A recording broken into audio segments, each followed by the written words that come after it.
Saya akan berangkat pada 12 hari bulan 5 pukul 5 pagi di KLIA.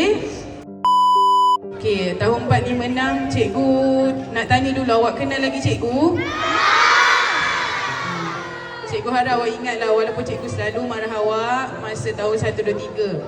Okey, pertama sekali saya nak ucapkan ribuan terima kasih kepada pihak BAKES, iaitu Cikgu Rahman dan juga Cikgu Muhainiza yang bertungkus lumus untuk membuat doa selamat untuk saya. Saya cakap tak perlu pun tak apa, tapi saya amat menghargai dan saya sebenarnya tak boleh bercakap hari ini.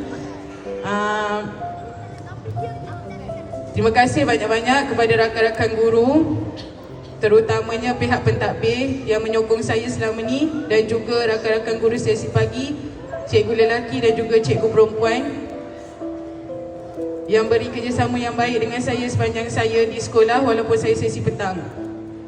Terutamanya bagi rakan-rakan guru setiausaha yang bertungkus lumus untuk membangunkan sekolah ini.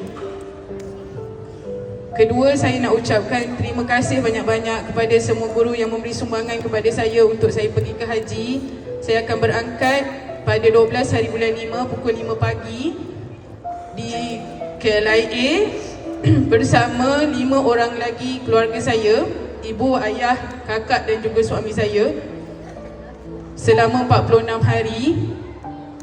Saya harap kalian doakan saya diberikan dan dipermudahkan urusan di sana dan dapat mengerjakan haji dengan baik.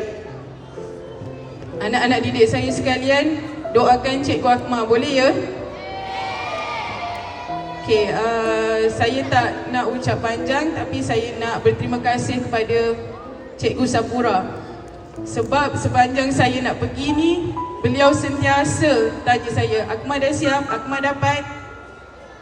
Akmal suami dapat? Akmal dah buat cap tangan? Beliaulah yang memberi semangat dan juga beri saya kata-kata semangat, Akmal boleh, Akmal boleh. Okay, terima kasih banyak-banyak pada semua guru yang saya sangat sayangi. Doakan saya, boleh ya anak-anak? Okay, terima kasih. Sekian, wabillahi taufiq wal hidayah. Wassalamualaikum warahmatullahi wabarakatuh.